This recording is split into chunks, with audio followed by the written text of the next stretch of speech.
UP सरकार के cabinet मंत्री राकेश सचार ने फतेहपुर जिले में औद्योगिक विकास केंद्रीय बजट में एमएसएमई विभाग की घोषणाएं व यूपी इन्वेस्टर्स समिट को लेकर पीडब्ल्यूडी गेस्ट हाउस में प्रेस वार्ता की, जिसमें एमएसएमई विभाग द्वारा उद्यमियों के लिए दी जा रही सुविधाओं व राहत पैकेज पर जानकारी दी। साथ ही उन्होंने कहा कि जिलों में विश्वकर्मा श्रम सम्मान योजना में टूल किट की बढ़ोतरी, तकनीकी प्रशिक्षण, एमएसएमई में ऋण गारंटी व यूनिटी माल स्थापित करने के लिए प्रोत्साहित किया जाएगा।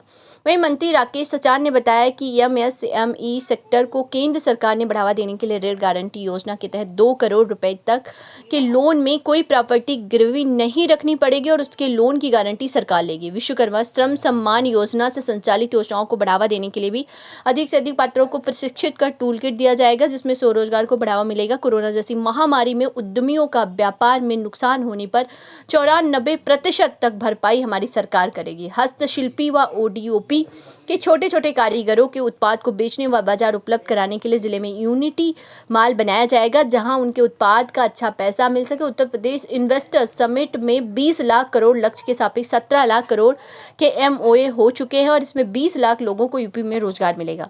एमएसएमई सेक्टर को केंद्र सरकार ने बढ़ावा देने के लिए एक सबसे बड़ी जो ऋण की गारंटी योजना 2 करोड़ तक का कोई व्यक्ति अगर लोन लेता है उसको कोई भी प्रॉपर्टी बैंक में मॉर्गेज नहीं करनी पड़ेगी, वो लोन ले सकता है और उसकी गारंटी सरकार देगी। इसका भी प्राविधान के लिए हमारे केंद्रीय बजट में 9,000 करोड़ रुपए का प्राविधान किया गया और 1% का ब्याज का भी इजाफा होगा।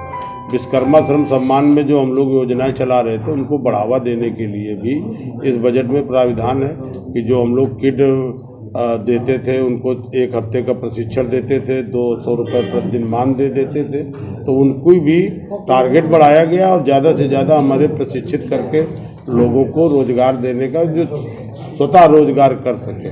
जैसे कोरोना काल में एमएसएमई सेक्टर है पूरा का पूरा बैठ गया, छोटा व्यक्ति एकदम इंडस्ट्री में वो हो गया, कहीं उसका ऑर्डर था लैप्स हो गया, तो उस पर भी भरपाई 94% सरकार करेगी अगर इस तरह का कहीं कुछ उसका नुकसान होता है। तीसरी सबसे बड़ी चीज़ ये है कि हमारे जो ओडीओपी का जो उत्पाद था, उत्तर प्रदेश में हस्तशिल्पी ओडीओपी के छोटे छोटे जो कारीगर अपना उत्पाद पैदा करते थे उनको कहीं बाजार नहीं मिलता था, तो उनको लिए जो पूरे जनपद स्तर पर माल बना करके एक बड़ा, जिसमें कृषि से लेकर के सारे बड़े बड़े इनके उत्पादों का एक माल होगा जिसमें उनके उत्पाद बिक सकते हैं और उनको एक अच्छा कीमत भी मिल सकती है।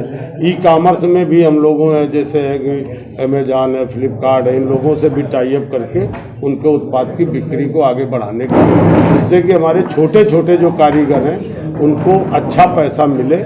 और इन सब चीज़ों को लेकर के इस सरकार ने प्रोत्साहित किया है, जिसमें नौजवानों को गरीब कल्याण की जितनी योजनाएं हैं इनको भी बढ़ाने का काम, नौजवानों को ज़्यादा से ज़्यादा रोजगार मिले। मोटे अनाज को प्रोत्साहन करने के लिए सबसे ज़्यादा मोटा अनाज 35% हम लोग पूरे देश का पैदा भी करते हैं अपने देश में मोटा अनाज। तो मोटा अनाज और किसान मोर्चा के द्वारा गोमती नदी के किनारे कार्यक्रम की शुरुआत हुई है और मोटे अनाज को प्रोत्साहित करना, मोटे अनाज को अपनाना, इस्तेमाल करना, इसका कम प्रयोग किया जाए और इन अनाजों का वो किया जाए। हमें याद है कि हम लोगों के बाल काल में 80 के दशक के पहले थे बेली रोटी बनी तो वही मजदूरी तो घर मिल जाएगी, नहीं गेहूं की रोटी नहीं मिलती तो रहेगी याद। उस समय हरित क्रांति में गेहूं चावल के लिए क्रांति में धीरे-धीरे मोटा अनाज। जो इन्वेस्टर समिति होने जा रही है इसमें जब 17 लाख करोड़ रुपए के एमओयू हो चुके हैं, 20 लाख तक करोड़ का लक्ष्य है और इससे 20 लाख लोगों को रोजगार भी उत्तर प्रदेश में मिलेगा और फतेहपुर में भी प्रयास है कि बड़ी इंडस्ट्री आवे जिससे लोगों को रोजगार मिले। जैसे एक सीमेंट की फैक्ट्री आ गई है और तमाम तरह के सेक्टर हैं, यहाँ लोहे के भी काम लोग करते रहे हैं और फ्रूट प्रोसेसिंग का भी यहाँ काम हो सकता है, क्योंकि यहाँ पर तमाम तरीके की ऐसी फसलें पैदा होती हैं जिसको फूड प्रोसेसिंग पार्क बना करके लोगों को आगे बढ़ाया जाए। जनपद की जितनी इकाइयाँ बंद थी, अगर कहीं किसी को कहीं रिव्यू करना है, बढ़ाना है, तो उसको सबको अवसर है,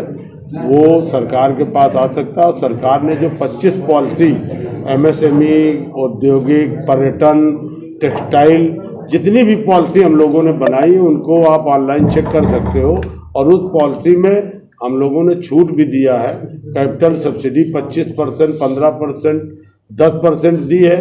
और MSME सेक्टर में तो 50% ब्याज में हम लोगों ने छूट दी है। 5 साल तक उसको ब्याज में 50% छूट मिलेगी जो सरकार देगी।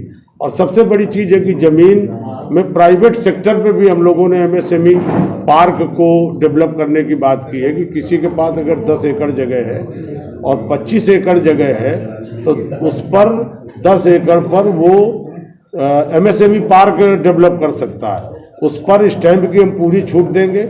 और जो भी अवस्थापना में लगेगा डेवलपमेंट में, उस डेवलपमेंट में 2 करोड़ रुपए अधिकतम पर ईयर 7 साल तक देंगे। इस तरह से 14 करोड़ रुपए का सहयोग सरकार करेगी। और उसमें जो भी इंडस्ट्रियल प्लांट खरीदेगा उसको 100% स्टाम्प की छूट होगी। 2017 तो इस तरह से तमाम तरीके से इंडस्ट्री को डेवलप करने के लिए, लैंड बैंक को तैयार करने के लिए प्राइवेट लोगों को भी अवसर दिया गया है कि जिनके पास कुछ ज़मीनें हैं, 25 एकड़ तक ज़मीन, वो टेक्सटाइल पार्क बना सकता है, उस पर भी सरकार का सहयोग ले सकता है। तो